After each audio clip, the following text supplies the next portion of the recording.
أعوذ بالله من الشيطان الرجيم. بسم الله الرحمن الرحيم. إن ربكم الله الذي خلق السماوات والأرض في 6 أيام ثم استوى على العرش يغشي الليل النهار يطلبه حثيثا والشمس والقمر والنجوم مسخرات بأمره ألا له الخلق والأمر تبارك الله رب العالمين. صدق اللہ العظیم. معزز سامعین، بزرگوں، پیارے بھائیوں اور سننے والی خواتین، مائیں اور بہنیں، کل گزشتہ یہ گفتگو چل رہی تھی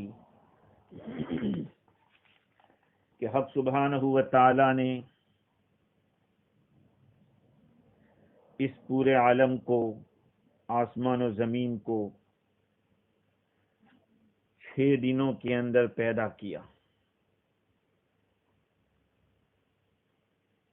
اور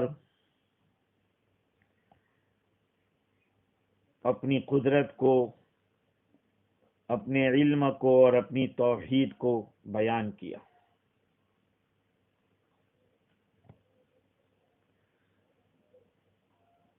اس آیت کریمہ کے اندر مضامین بے شمار ہیں. اللہ تعالیٰ نے اس عالم کے بنانے کو بیان کیا، اور الفاظ بھی اس طرح کے بیان فرمائے کہ جس کے اندر بڑی گہرائی ہے. چنانچہ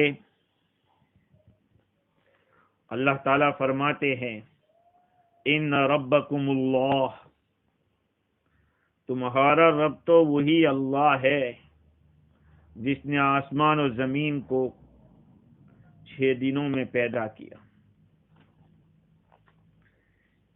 پیدا کرنے کے لیے لفظ خلق کا استعمال کیا، خلق.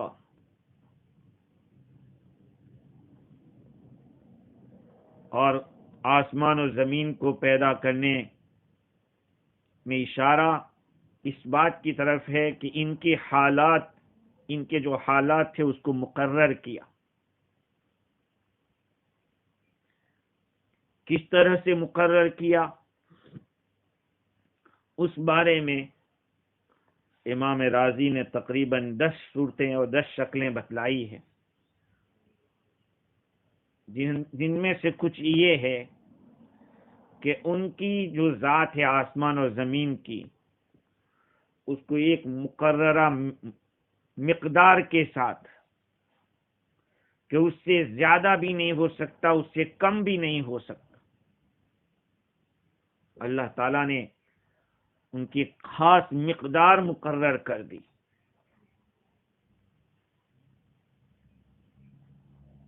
اور ظاہری بات ہے کہ آسمان و زمین کو بنانے کے لیے ایک خاص مقدار کے ساتھ بنانے والے کی ضرورت تھی، اور وہ اللہ کی ذات ہے. تو اس میں اللہ تعالیٰ کا وجود، اور وہ اکیلا ہے، وہ بھی ثابت ہو رہا ہے. دوسری صورت یہ ہے کہ یہ جس آسمان و زمین کا جو جسم ہے وہ پہلے سے تھا یا نہیں تھا، حرکت میں تھا یا ایسے ہی رکا ہوا تھا. یہ بات تو ہے کہ ان کی ذات پہلے موجود نہیں تھی، معدوم تھی، پھر وجود میں آئی، یا یہ کہ موجود ہوگی تو ساکن تھی، رکی ہوئی تھی، حرکت میں نہیں تھی، اللہ تعالیٰ نے اس کو حرکت میں لا دیا. تو ان کی حرکتیں بھی ایک خاص مقدار کے ساتھ ہے، وہ بھی اللہ تعالیٰ نے مقرر کیا ہے.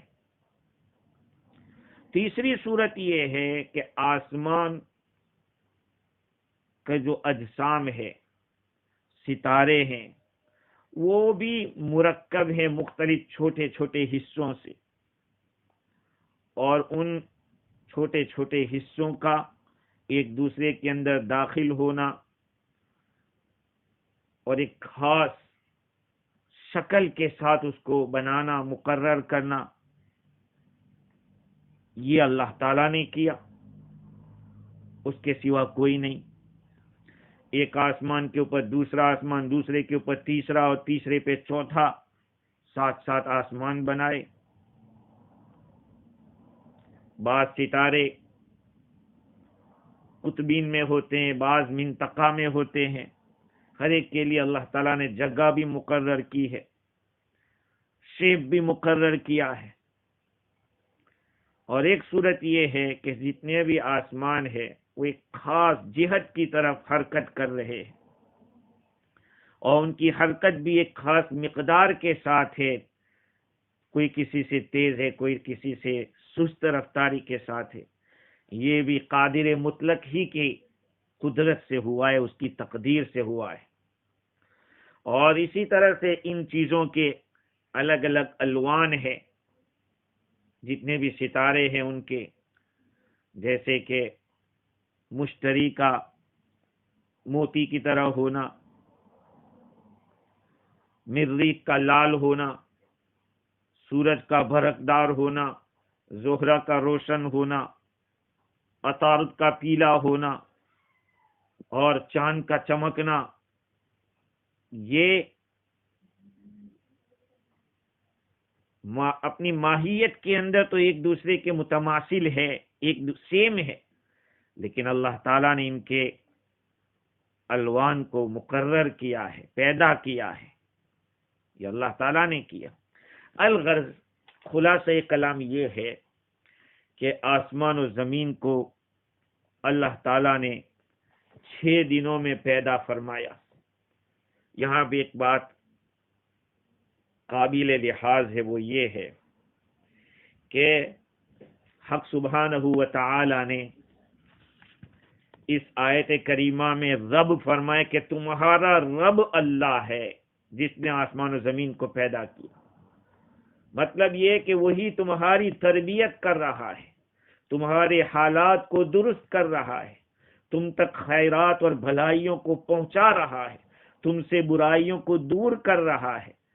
اور وہ وہی ذات ہے جس کی کمال قدرت اور کمال علم، کمال حکمت، کمال رحمت یہاں تک پہنچی کہ اس نے یہ ساری چیزیں پیدا کر دی، اور ان چیزوں کے اندر منافع اور مختلف قسم کی بھلائیاں ڈال دی. تو جس کا مربی ایسا ہو، ان حکمتوں کے ساتھ موصوف ہو، اتنی قدرت والا اور اتنی رحمت والا ہو، تو پھر کیسے مناسب ہے کہ اس کو چھوڑ کر کسی دوسرے سے خیر طلب کی جائے، کسی اور کو اپنی سعادت اور نیک بختی کے حاصل ہونے کے لیے اس کی طرف رجوع کیا جائے؟ یہ کیسے ہو سکتا ہے؟ اور ذرا غور کیجئے، اللہ تعالیٰ نے یہ نہیں فرمایا کہ تم میرے بندے ہو، یہ نہیں فرمایا، تم میرے بندے ہو یہ نہیں فرمایا، بلکہ وہ تمہارا رب ہے. اور امام رازی نے تو لکھا کہ دیکھیے اللہ تعالیٰ نے ہماری طرف منسوب کیا، ان ربکم، تمہارا رب وہ اللہ ہی ہے، ہماری طرف منسوب کیا. اور لفظ رب کے ذریعے ہماری طرف منسوب کرنا اشارہ اس بات کی طرف ہے کہ وہ تربیت کرنے والا ہے، اور مربی بہت زیادہ فضل اور احسان والا ہوتا ہے. تو جس کا مربی ایسا کثیر رحمت والا ہو اور بہت زیادہ احسان کرنے والا ہو، تو پھر اس کو چھوڑ کر دوسرے کی عبادت میں کیسے مشغول ہوا جائے؟ یہ ہے دقائق اس آیت کریمہ میں. اب 6 دنوں کے اندر ہے، حالانکہ ایک روایت ہے جس کو علامہ آلوسی بغدادی نے بھی نقل کیا اور حافظ ابن کثیر رحمۃ اللہ علیہ نے نقل کیا. یہ روایت مسلم شریف کی ہے. حضرت ابو ہریرہ رضی اللہ تعالی عنہ روایت کرتے ہیں، آقا صلی اللہ علیہ وسلم نے میرا ہاتھ پکڑا اور فرمایا، خلق اللہ التربۃ یوم السبت، اللہ تعالیٰ نے مٹی کو سیٹرڈے کو سنیچر کے دن پیدا کیا، وخلق فیہ الجبال یوم الاحد، اور ان میں پہاڑوں کو اتوار کو پیدا کیا، وخلق الشجر یوم الاثنین، درخت کو پیر کے دن پیدا کیا، وخلق المکروہ یوم الثلاثاء، اور ناگوار ناپسند چیز کو ٹیوزڈے کو اور منگل کو پیدا کیا، وخلق النور یوم الاربعاء، اور روشنی کو بدھ کے دن پیدا کیا، وخلق فیہ الدواب یوم الخمیس، اور جمعرات کے دن اس کے اندر جانوروں کو پیدا کیا، وخلق آدم بعد العصر من یوم الجمعہ، اور جمعہ کے دن حضرت آدم علیہ السلام کو عصر کے بعد پیدا کیا، فی آخر الخلق فی آخر ساعت من ساعت الجمعہ فیما بین العصر الی اللیل، تمام مخلوقات میں سب سے آخر میں، جمعہ کی گھڑیوں میں سے سب سے آخری گھڑی میں، اور وہ بھی عصر سے لے کر مغرب سے پہلے پہ اس کے بیچ کے اندر آدم علیہ السلام کو پیدا کیا. اب سوال یہاں پہ یہ ہوتا ہے کہ اس حدیث کو جس کو امام مسلم علیہ الرحمٰن نے نقل کیا، اس میں تو 7 دن بتلایا جا رہا ہے کہ 7 دن میں پیدائش ہوئی ہے کسی نہ کسی چیز کی، حالانکہ یہ آیت تو بتلا رہی ہے کہ 6 دن کے اندر پیدا کیا. تو کیا کہا جائے گا؟ اس روایت کو حافظ ابن کثیر رحمت اللہ علیہ نے نقل کیا، اور نقل کرنے کے بعد یہ بتلایا کہ دیکھیے اللہ تعالیٰ نے 6 دن میں ہی پیدا کیا ہے، لیکن یہ جو حدیث بیان کی جاتی ہے، اس حدیث کو امام بخاری علیہ الرحمٰن نے لکھا کہ یہ مرفوع روایت نہیں ہے. حضرت ابو ہریرہ رضی اللہ تعالی عنہ نے اس روایت کو کعب احبار سے نقل کیا ہے، اور ہم سمجھ سکتے ہیں کعب احبار ان کے پاس اہل کتاب کی کتابوں کا جو علم تھا، پتہ نہیں، یہ مرفوع روایت نہیں ہے. اس لیے مفسرین کرام یہی فرماتے ہیں کہ یہ قرآن مجید کی جو آیت ہے 6 دن والی، وہی بات راجح ہے. خیر، یہاں پہ کچھ سوال اس طرح کے ہوتے ہیں. امام رازی نے سوال قائم کیا ہے کہ 6 دن میں اللہ تعالیٰ نے پیدا کیا، تو اس سے اللہ تعالیٰ کے کو ثابت کرنے پر کیسے دلیل بنا سکتے ہیں؟ بھئی یہ 6 چیزیں پیدا کی، وہ تو پیدا ہونے والی چیزیں تو حادث ہیں، اور عقل یہ کہہ رہی ہے کہ تمام احوال کے اوپر حدوث جائز ہے. یہ ساری چیزیں جو 6 دنوں کے اندر اللہ تعالیٰ نے پیدا کی ہے، وہ مخبر صادق کی خبر دی ہوئی ہے، اور یہ موقوف ہے فاعل مختار کے اللہ تعالیٰ کے وجود کے علم کے اوپر. تو پھر اس میں بہت سارے سوالات ہوتے ہیں. بھئی یہ اصل سوال یہ ہے کہ 6 دنوں میں پیدا کرنے کو ہم کیسے دلیل بنائیں گے کہ اللہ تعالیٰ موجود ہے؟ اس کا جواب دیتے ہوئے رازی نے لکھا کہ تورات کے شروع کے اندر یہ ذکر کیا کہ آسمان و زمین کو 6 دن میں پیدا کیا، اور عرب حضرات چونکہ یہود کے ساتھ ملا کرتے تھے، ظاہری بات ہے کہ انہوں نے سنا ہوگا اس بات کو. تو گویا کہ اللہ تعالیٰ یہ بتلا رہے ہیں کہ تم بتوں کی مورتیوں کی پوجا میں مشغول مت ہو، بلکہ تم اس رب کی پوجا میں لگو جس کے بارے میں تم نے دنیا کے عقل مند لوگوں سے سنا کہ آسمان و زمین کو 6 دن کے اندر اللہ تعالیٰ نے پیدا کیا. جب تم لوگوں نے ان سے سنا ہے، وہی بات تو قرآن بھی کہہ رہا ہے، تو اسی رب کی پوجا کرو. اور دوسری بات یہ ہے کہ یہ جو 6 دن کہے گئے، 6 دن کون سے 6 دن؟ بعض مفسرین فرماتے کہ دنیا کے 6 دن. دنیا کے 6 دن کے آنے کے لیے تو سورج کی ضرورت پڑتی ہے، ابھی تو سورج آیا نہیں ہے. تو پھر کیسے کہا جائے گا کہ دنیا کے 6 دن؟ اس کا جواب علماء نے یہ دیا کہ 6 دن جو ہمارے دنیا میں ہے اس کی مقدار بیان کی گئی ہے، لیکن بہت سارے علماء کرام یہ بھی فرماتے ہیں کہ یہاں 6 دن سے مراد آخرت کے دن مراد ہے، اور کان مقدارہ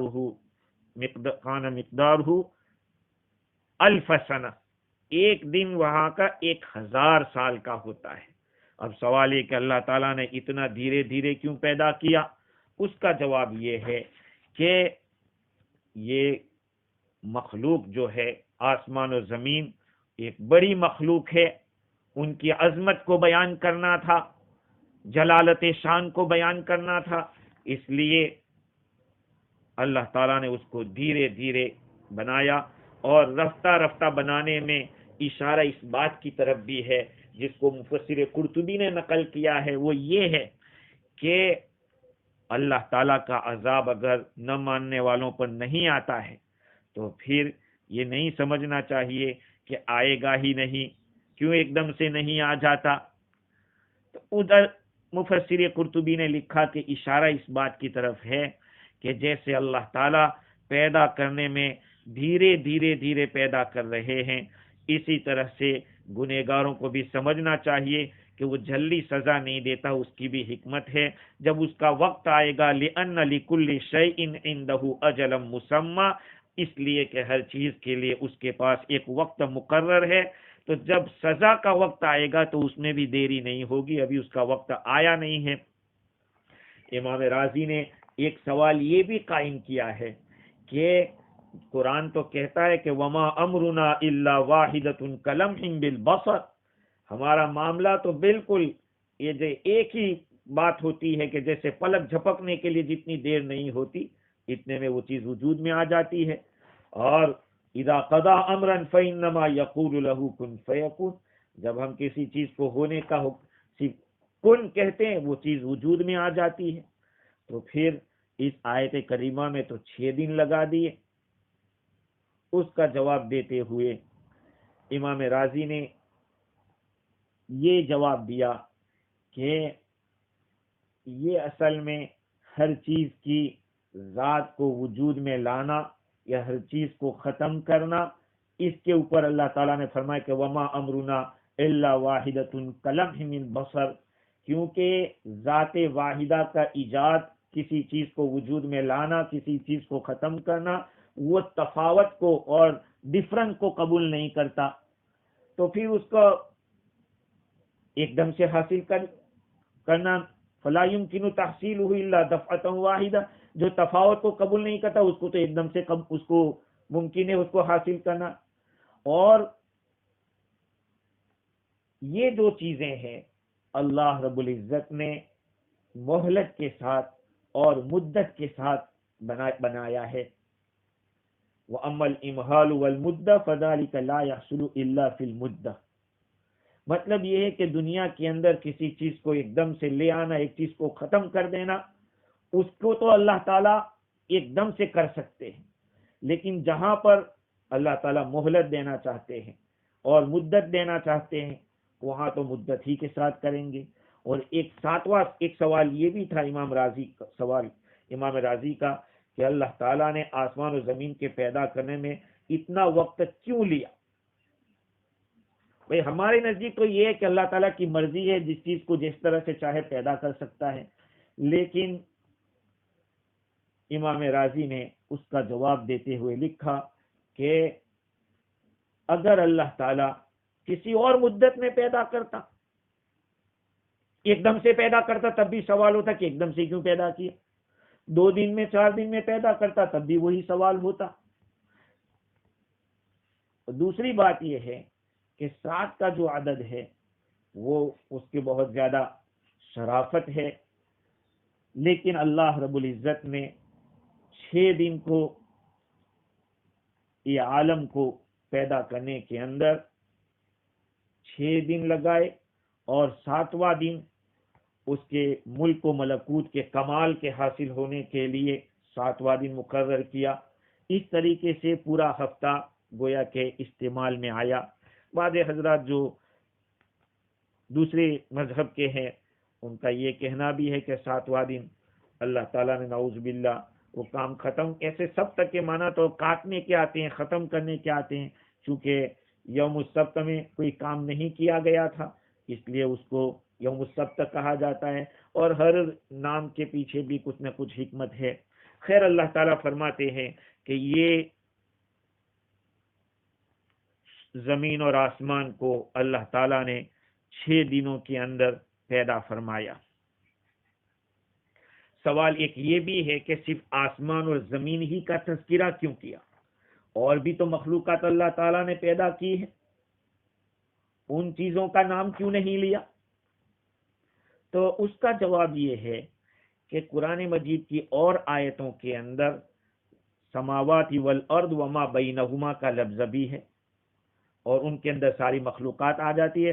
اللہ الذی خلق السماوات والارض وما بینہما فی 6 ایام، اللہ تعالیٰ وہ ذات ہے جس نے آسمان و زمین کو اور ان کے بیچ میں جتنی چیزیں ہیں سب کو 6 دنوں کے اندر پیدا کیا۔ ثم استوى علی العرش، پھر عرش کے اوپر قائم ہو گیا۔ یہ بھی ہے کہ آسمان و زمین جتنی بھی مخلوقات ہے، جو کچھ بھی ہے، وہ ان دونوں سے باہر نہیں ہے۔ یہ بھی ایک جواب دیا جا سکتا ہے کہ آسمان و زمین کے اور مخلوقات کوئی باہر نہیں ہے، کہیں بھی ہوگی، یا تو زمین میں ہوگی یا آسمان میں ہوگی، اس لیے یہ 2 بڑی چیزوں کو بیان کر دیا اور چیزوں کو بیان کرنے کی ضرورت نہیں تھی۔ آگے اللہ تعالیٰ فرماتے ہیں ثم استوى علی العرش، پھر اللہ تعالیٰ عرش کے اوپر قائم ہوا، 6 دنوں کے اندر پیدا کیا اور پھر عرش کے اوپر قائم ہوا۔ کچھ باتیں تفسیر روح البیان کے اندر بھی لکھی ہے کہ یہ 6 دنوں کے اندر 6 مخلوقات کو وجود دیا اللہ تعالیٰ نے، اس لیے اصل میں 6 چیزیں اللہ تعالیٰ نے اپنی تدبیر سے اور حکمت سے 6 دنوں میں پیدا کیا، اور ان کو 6 ہی دنوں میں اس لیے کیا کہ 6 قسم کی مخلوقات تھی۔ ایک پہلی تو ارواح مجردہ، جتنی روحیں ہیں وہ نمبر 1۔ دوسری مخلوق وہ تھی جو ملکوتیات ہے، ملکوتی صفات کی، جیسے کہ فرشتے ہیں اور جنات ہے، شیاطین ہے، اسی طرح سے عقول مفردہ ہے، مرکبہ ہے۔ تیسری چیز نفوس ہے، جیسے کہ شیاطین کے نفوس، بلکہ جنات کے نفوس ہے، اور نفوس کواکب ہے، نباتات اور معادن ہے، یہ نفس نبات و نفس معادن۔ اور چوتھی چیز ہے اجسام لطیفہ، جیسے کہ عرش ہے، کرسی ہے، آسمان ہے، جنت ہے، جہنم ہے، یہ چوتھے نمبر کی چیز ہے۔ اور 5ویں نمبر کی چیز اجسام مفردہ، جیسے کہ عناصر اربع ہے، آگ، پانی، مٹی، ہوا، یہ سب چیزیں آ جائے گی عناصر اربع کے اندر۔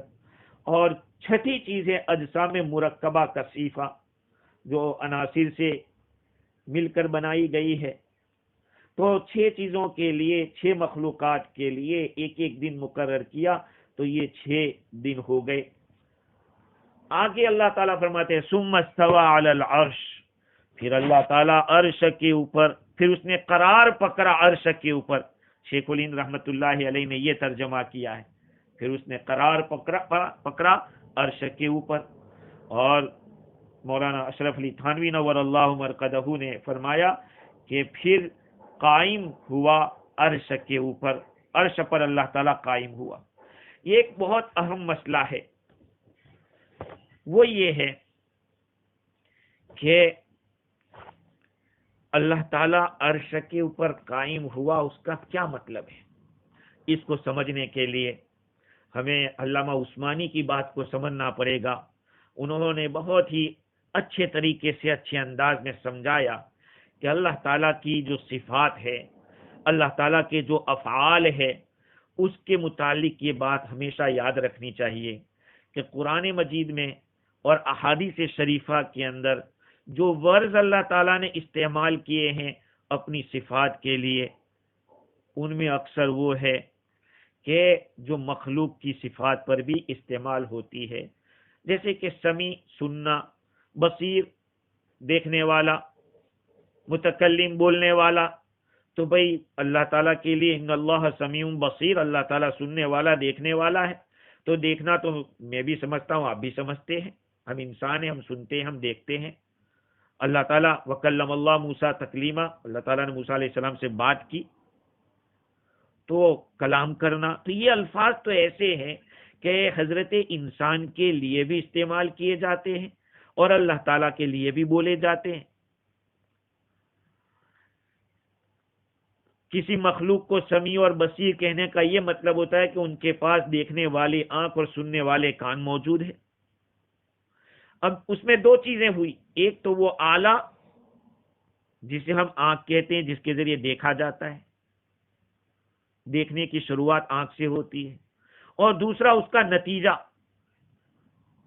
وہ کیا ہے؟ دیکھنا۔ دیکھنے کی چیز آنکھ ہے، اس سے جو کام لیا جاتا ہے وہ دیکھنا ہے۔ اور مخلوق کو جب بصیر کہا تو یہ دونوں کے لیے استعمال سمجھا جائے گا کہ بندے کی آنکھ بھی ہوتی ہے، بندہ دیکھتا بھی ہے، لیکن یہی لفظ اللہ کے لیے استعمال کیا جائے کہ اللہ دیکھتا ہے، تو یقیناً یہ تو ہو نہیں سکتا کہ اللہ کی آنکھ ہو، بغیر آنکھ کے وہ تو دیکھتا ہے، تو یہ جسمانی کیفیت تو مراد نہیں ہو سکتی، کیونکہ یہ تو مخلوق کے لیے، خالق کے لیے نہیں ہے۔ اللہ تعالیٰ بالکل منزہ اور پاک ہے۔ ہمارا یہ عقیدہ ہوگا کہ اللہ تعالیٰ بغیر آنکھ کے دیکھتا ہے، اور بہت اچھی طرح دیکھتا ہے، بدرجہ کمال اس کو دیکھنے کی طاقت حاصل ہے۔ دیکھنے کی کیفیت کیا ہے؟ تو پھر ہم اپنے لیے نہیں کہہ سکتے، لیس کمثلہ شیء وہو السمیع البصیر، اللہ کی طرح کوئی نہیں ہو سکتا، کوئی چیز اس کی طرح نہیں ہے۔ تو اصل مبدا اور غایت کا لحاظ سے یوں سمجھیں گے اللہ تعالیٰ دیکھتا بھی ہے اور اچھی طرح دیکھتا ہے۔ اسی طرح سے آنکھ کے کان کے بارے میں بھی ہوگا۔ دوسری چیز وہ ہے کہ جو اللہ تعالی کے لیے ایسی صفات، ایسے افعال استعمال کیے گئے کہ جس کی ابتدا تو بتلائی جا رہی ہے، غایت بھی بتلائی جا رہی ہے، لیکن کیفیت نہیں بیان کی جا سکتی، انسان کی عقل اس تک پہنچ بھی نہیں سکتی۔ جیسے کہ وقالت الیہود ید اللہ مغلولہ، یہودیوں نے کہا تھا کہ اللہ کا ہاتھ تو بندھا ہوا ہے، تو اللہ کا ہاتھ کہاں سے آیا بھائی؟ کیسے کہا ہاتھ اللہ کا؟ اسی آیت کریمہ کے اندر استوى علی العرش، اللہ نے 6 دنوں کے اندر یہ چیزیں پیدا کی اور عرش کے اوپر قائم ہو گیا۔ تو عرش پر قائم ہونے کا کیا مطلب ہے؟ دیکھیے امام راضی نے ایک بات تو شروع میں یہ بتلائی کہ اللہ تعالی جسم و جسمانیات سے پاک ہے، جگہ سے پاک ہے، اس کو جگہ کی ضرورت نہیں ہے۔ اس کو ثابت کرنے کے لیے میرے بھائیوں عقلی دلائل تقریباً 16 دلائل قائم کیے۔ اللہ تعالیٰ کو جگہ کی ضرورت نہیں ہے، اس کو ثابت کرنے کے لیے 8 نقلی دلائل قائم کیے، نقلی کے معنی قرآن اور حدیث سے، جس میں اس آیت کو بھی بطور دلیل کے بیان کیا، اور وہ اس طرح سے انہوں نے بیان کیا کہ دیکھیے اللہ سبحانہ و تعالی نے اس آیت کریمہ کے اندر یہ بیان کیا کہ 6 آسمان اور زمین کو 6 دنوں میں پیدا کیا، یہ تو بیان کیا، اور اس کے بعد استوى علی العرش کو بیان کیا، عرش پر مستوی ہونے کو بیان کیا، لیکن اس کے بعد جو بیان کیا ہے اس میں اللہ تعالی نے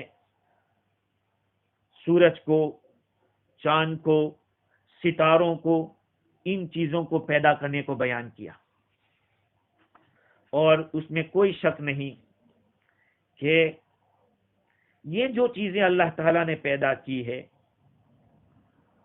آسمان و زمین ہو، یا رات اور دن کا لانا ہو، یا سورج اور چاند کو پیدا اور ستاروں کو پیدا کرنا ہو، ان کو تابع کرنا ہو، یہ ساری چیزیں اللہ تعالیٰ کے توحید کے اوپر، اللہ کے وجود پر، اللہ کی قدرت پر، اللہ کے علم پر دلالت کر رہی ہے۔ لیکن یہ استوا علی العرش جو بیچ میں آیا ہے،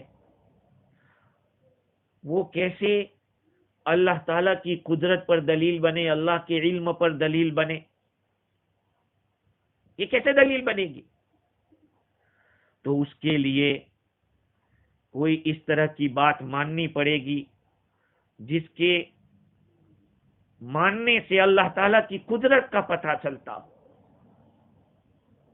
عرش پر قائم ہو جانا، اس سے قدرت اور علم کا اور اس کے وجود کا پتہ نہیں چل رہا ہے،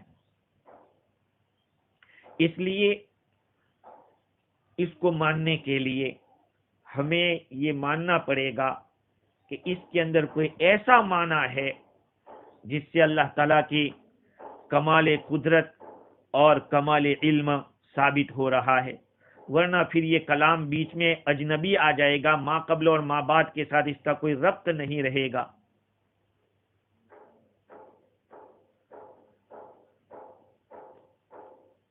امام رازی نے لکھا کہ عرش کے اوپر بیٹھنا یا قائم ہونا یہ صفات و ذات اور تعریف و ثنا کے ثابت کرنے کے دلائل میں سے نہیں ہے،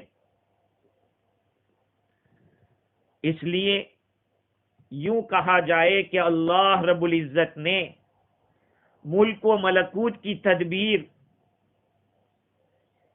وہاں سے کی، یعنی یہ سب پیدا کرنے کے بعد اللہ تعالیٰ نے سارا نظم تدبیر کی۔ جب تدبیر کی ملک و ملکوت کی تو پھر ظاہری بات ہے کہ یہ تو اس کی قدرت کی بات ہے، اس کے علم کی بات ہے، بغیر علم کے تو کوئی تدبیر کر نہیں سکتا، بغیر قدرت کے تو کوئی چلا نہیں سکتا نظام کو۔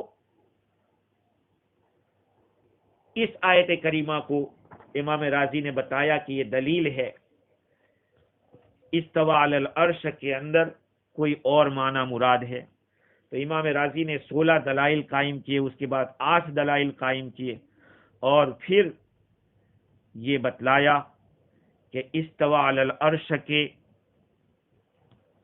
2 معنی ہو سکتا، اس کے میننگ کو مقرر کرنے کے لیے ہمیں سوچنا پڑے گا کہ اس کا معنی کیا ہے۔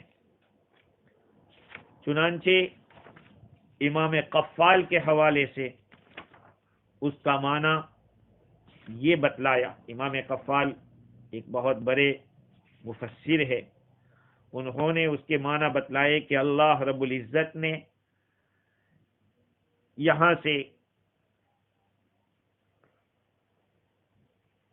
عرش کے اوپر مستوی ہونے سے مراد، جیسے بادشاہ لوگ اپنے تخت کے اوپر بیٹھتے ہیں اور بیٹھنے کے بعد فیصلے کرتے ہیں، بس اس میں کنایا اس بات کی طرف کیا گیا ہے، استوى علی عرشہ یعنی واستقر علی سریر ملکہ، اللہ تعالیٰ نے نظام کیا، اپنی سلطنت کا نافذ کیا۔ بعض مفسرین فرماتے ہیں کہ ہم اس کے معنی کے اندر غور و خوض کرنے کی ضرورت نہیں ہے، جب کبھی اس طرح کا کوئی جملہ آتا ہے یا اس طرح کے ورز آتے ہیں تو پھر ہمیں اس کے اندر غور و خوض کرنے کی ضرورت نہیں ہے۔ یہ علماء راسخین کا ایک قول یہ ہے، اور دوسرا قول جیسے کہ میں نے ابھی قفال کا نقل کیا تھا کہ اس کے اندر کوئی دوسرا معنی مراد لیا جائے، تو ایک معنی تو قفال کا نقل کیا، اور دوسرا ایک معنی علماء نے یہ بھی لکھا ہے کہ استوا کے معنی استولا کے معنی اللہ تعالی غالب آیا۔ اور ایک تفسیر بعضوں نے استوا کی علا کے معنی بھی لی ہے۔ اللہ تعالیٰ نے اپنی قدرت کو نافذ کیا ملک اور ملکوت کی ترتیب کے اندر۔ یہ لفظ استوا علی العرش کا جو لفظ ہے، بقول امام فخر الدین رازی علیہ الرحمہ کے کہ قرآن مجید میں 7 صورتوں کے اندر استعمال ہوا۔ ایک تو یہاں اعراف میں ہے، سورہ یونس میں ہے، سورہ رعد میں ہے، سورہ طٰہٰ میں ہے، سورہ فرقان میں ہے، سورہ سجدہ میں، سورہ حدید میں ہے۔ امام رازی نے ہر جگہ کے اوپر اس کے کچھ فوائد لکھے ہیں۔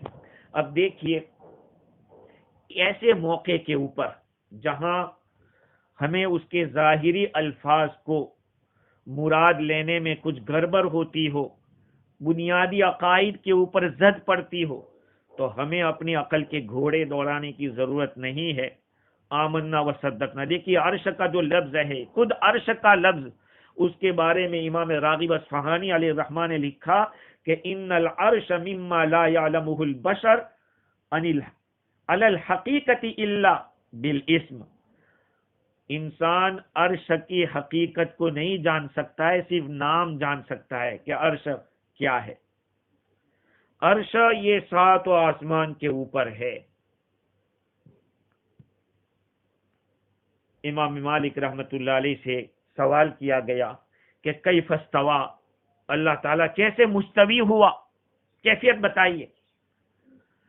چنانچہ علامہ آلوسی بغدادی لکھتے ہیں، اور اس بات کو قاضی مالک نے، ایاز مالکی علیہ الرحمہ نے ترتیب المدارک کے اندر لکھی، جس کو روح المعانی میں لکھا ہے کہ ایک آدمی نے امام مالک رحمت اللہ علیہ سے پوچھا کہ اللہ تعالیٰ عرش پر مستوی ہوا تو کیسے مستوی ہوا، کیا کیفیت تھی؟ تو تھوڑی دیر کے لیے آپ نے سر جھکا دیا، اور حتی علتہ الرحضاء، یہاں تک کہ ان کو پسینہ آ گیا، خوب پسینہ آیا۔ پھر آپ نے اپنے سر کو اٹھا کر فرمایا الاستواء، استوا جو کہا گیا ہے قرآن مجید کے اندر، یہ کوئی مجہول نہیں ہے، کوئی غیر معروف ہے، مجہول نہیں ہے۔ استواء غیر مجہول، اللہ تعالی کا عرش کے اوپر مستوی ہونا یہ غیر مجہول ہے، اور والکیف غیر معقول،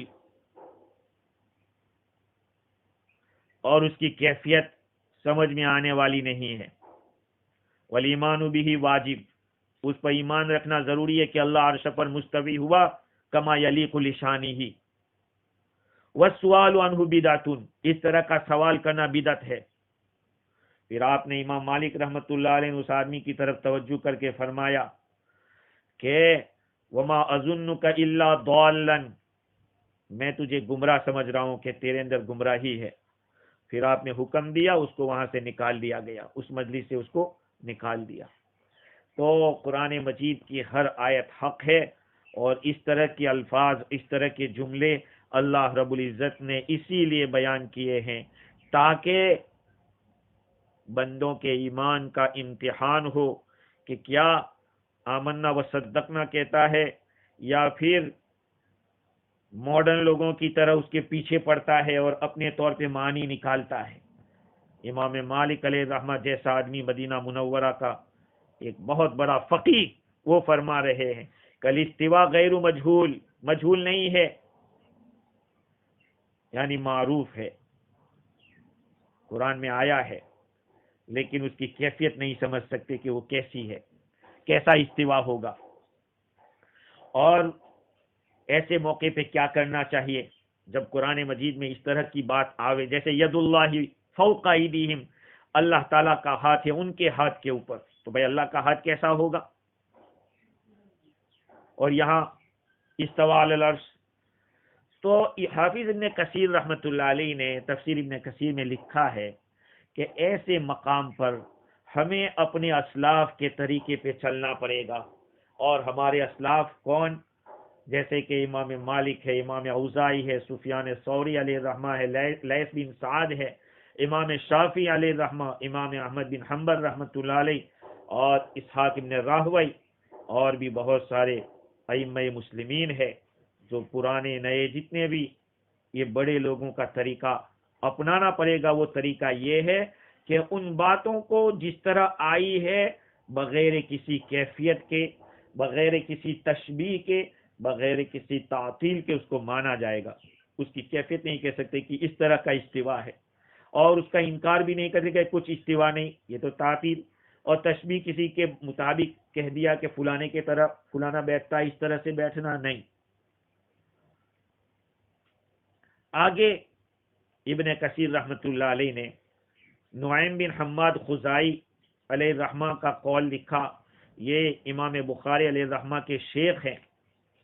انہوں نے فرمایا کہ من شبہ اللہ بخلقہ کفر، جس نے اللہ تعالیٰ کو اس کی مخلوق کے مشابہ قرار دیا اس نے کفر کیا۔ ومن جحد ما وصف اللہ بہ نفسہ فقد کفر، اور جس آدمی نے اللہ تعالیٰ کے اس وصف کا انکار کیا جو اللہ تعالیٰ نے اپنے آپ کے بارے میں بیان کیا ہے، اس نے کفر کیا۔ ولیس فیما وصف اللہ بہ نفسہ ولا رسولہ تشبیہ، اور جو اللہ تعالیٰ نے اپنے لیے یا رسول اللہ صلی اللہ علیہ وسلم نے اللہ تعالیٰ کے لیے جو کچھ بیان کیا ہے اس میں کوئی تشبیہ نہیں ہے، کسی بندے کے مشابہ، کسی مخلوق کے مشابہ نہیں قرار دیا۔ فمن اثبت للہ ما وردت به الآیات الصریحہ والاخبار الصحیحہ علی الوجہ الذی یلیق بجلال اللہ، جس آدمی نے اللہ تعالیٰ کے لیے جو آیتیں وارد ہوئی ہے، احادیث آئی ہے اللہ تعالیٰ کے لیے، اس کو جس طرح سے ہے اس طرح سے اللہ کی شایان شان ہے اس طرح سے ثابت مانا، اللہ تعالیٰ سے نقائص کو دور کیا، تو یقیناً وہ ہدایت کا راستہ چلا۔ تو یہ بڑی تفصیلی بات ہے، اس کے اندر علماء کرام نے بہت تفصیلات کی، یہاں تک کہ مفسر قرطبی نے لکھا کہ میں نے اپنی ایک کتاب جس کا نام ہے الکتاب الاسنا فی شرح اسماء اللہ الحسنى وصفاتہ العلی، اس کے اندر تقریباً 14 قول نقل کیے ہیں۔ خلاصہ کلام یہ ہے کہ اللہ تعالیٰ کا عرش پر مستوی ہونا کما یلیق لشانہ ہی ہے، اور مفتی شفیع صاحب رحمۃ اللہ علیہ نے بھی اسی طرح کی بات بیان کی کہ بے غبار اور صاف اور صحیح مسلک جو سلف صالحین، صحابہ و تابعین سے اور بعد میں صوفیاء کرام سے منقول ہے، وہ یہ کہ انسانی عقل اللہ تعالیٰ کی ذات و صفات کی حقیقت کا احاطہ کرنے سے قاصر اور عاجز ہے، اس لیے اس کی کھوج میں پڑنا بیکار بلکہ مضر ہے، نقصان دینے والا ہے۔ ہمارا ایمان ہے، قرآن نے کہا ہے، صحیح ہے، عرش پر مستوی ہوا کما یلیق لشانہ۔ آگے اللہ تعالیٰ فرماتے ہیں یغشی اللیل النہار یطلبہ حثیثا، وہ رات کو دن کو رات سے ڈھانپ دیتا ہے، اڑا دیتا ہے، رات سے دن کو چھپا دیتا ہے، اور رات کو دن سے چھپاتا ہے۔ یطلبہ حثیثا، اس طور پر کہ وہ رات دن کو جلدی سے آ لیتی ہے، یعنی اللہ تعالیٰ نے رات کو اس طرح بنایا کہ وہ آتی ہے دن بھاگ جاتا ہے، رات آتی ہے کہ وہ چھا جاتی ہے دن کے اوپر، دن آتا ہے کہ رات بھاگ جاتی ہے۔ اس طرح سے آتے ہیں کہ وہ آنن فانن گزرتا معلوم ہوتا ہے، دفعتاً رات آ جاتی ہے، دفعتاً چلی جاتی ہے۔ یہ ہے اللہ رب العزت کا کمال، یہ ہے اس کی طاقت۔ یغشی اللیل النہار یطلبہ حثیثا، رات کو دن کے ساتھ ملاتا ہے، دن کو رات کے ساتھ ملاتا ہے، دونوں مطلب کہ ایک ساتھ ہے۔ اللہ تعالیٰ نے اپنے کلام پاک میں اس طرح سے بیان کیا ہے کہ تھوڑے الفاظ کے اندر بھی سب چیزیں آ جاتی ہیں، جیسے کہ کپڑوں کے لباس کے بارے میں تقیکم الحر، گرمی سے بچاتا ہے، بھائی ٹھنڈی سے بھی تو بچاتا ہے، لیکن گرمی کے ساتھ ٹھنڈی کا تصور آ جائے گا، اس لیے وہاں برد نہیں کہا۔ اسی طرح یہاں پر بھی کہ رات سے چھپاتا ہے دن کو، دن سے چھپاتا ہے رات کو. یطلبہ حثیثا، اللہ تعالیٰ نے ان کی سرعت، ان کی حرکت اتنی تیز ہوتی ہے اس کو بتلانے کے لیے یطلبہ حثیثا بیان کیا کہ رات کا دن کا ایک دوسرے کے آگے پیچھے آنا یہ آسمان کی حرکت سے ہے، اور یہ حرکت تمام حرکتوں میں بہت زیادہ کامل اور بہت تیز ہے. یہاں تک کہ علماء نے، بلکہ جو تحقیق کرنے والے ہیں ان لوگوں نے لکھا ہے کہ انسان بہت ہی زیادہ تیز دوڑنے والا ہو اور وہ دوڑتا چلا جاوے، اپنے پاؤں کو اٹھاوے اور رکھے، آسمان فلک اعظم اتنے میں 3 مائل کی مسافت طے کر لیتا ہے.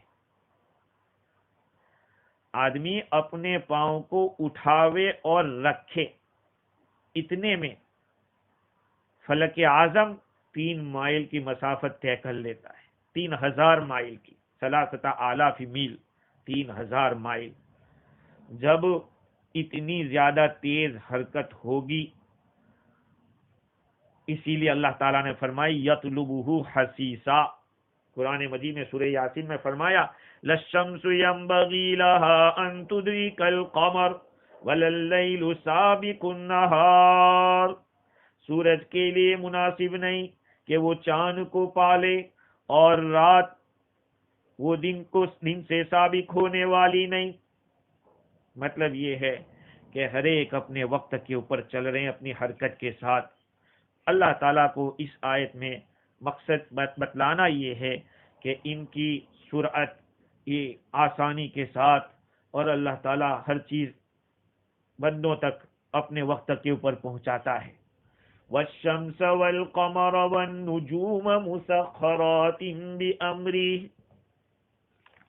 اور سورج اور چاند کو اور ستاروں کو پیدا کیا اس حال میں کہ وہ اس کے حکم کے تابع ہیں. آفتاب اور ماہتاب اور ستاروں کو سب کو اللہ نے اپنے تابع رکھا ہے، اسی کے حکم سے چل رہے ہیں. اور اس کے جو فوائد ہے، منافع ہے، اس کا تو کیا کہنا. سورج اور چاند کے بارے میں امام رازی نے لکھا ہے کہ اللہ تعالیٰ نے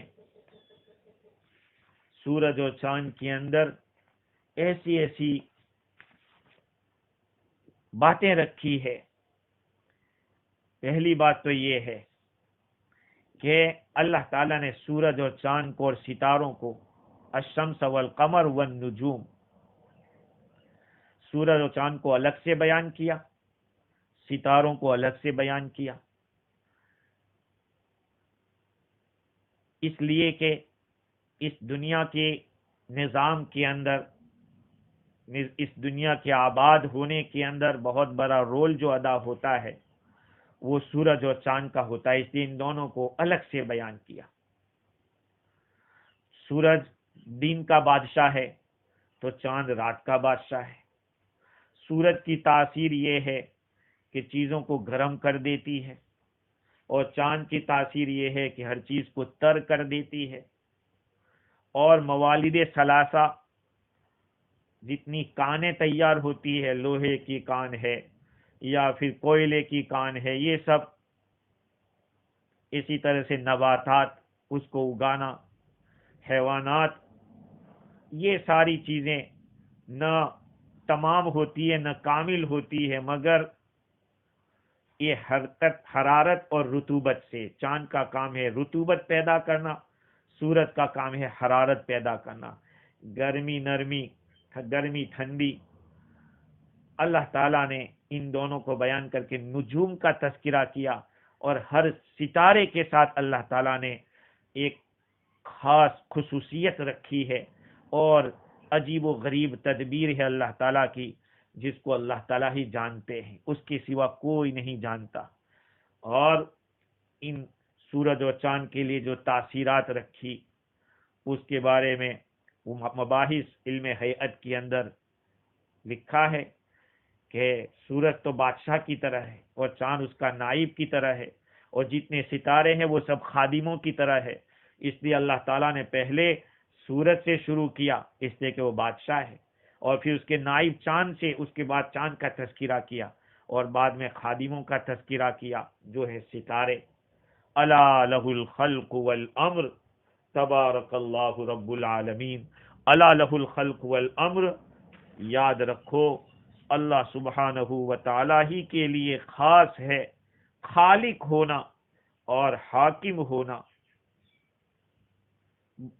تبارک اللہ رب العالمین، اللہ تعالیٰ بڑے کمالات والے ہیں جو تمام عالم کے پروردگار ہیں۔ یہ بھی ایک بہت ہی قیمتی بحث ہے۔ الا لہ الخلق والامر، اسی کے لیے خلق ہے، اسی کے لیے امر ہے۔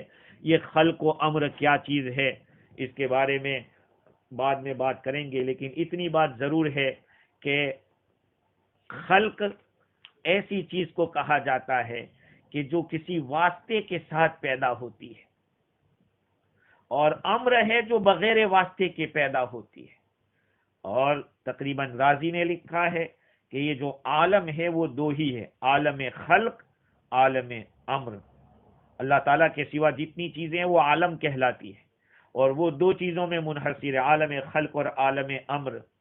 عالم خلق سے مراد عالم اجساد، باڈی، جسم، جو چیزیں ہیں، اور عالم امر عالم ارواح کو کہتے ہیں۔ میں نے بعض کتابوں میں یہ بھی پڑھا کہ آسمان کے نیچے جو چیزیں ہیں وہ سب عالم خلق سے تعلق رکھتی ہے، اور اوپر جو ہے وہ عالم امر سے تعلق رکھتی ہے۔ انشاءاللہ مزید گفتگو دوسری مجلس میں کریں گے۔ اللہ تعالیٰ مجھے بھی اور آپ کو بھی دین کی بصیرت عطا فرماوے، صحیح سمجھ عطا فرماوے، اسلاف کے طریقے پر قائم رکھے، حضور کی سنتوں پر اور اللہ تعالیٰ کے احکام پر کاربند رہنے کی توفیق عطا فرماوے۔ وآخر دعوانا الحمدللہ رب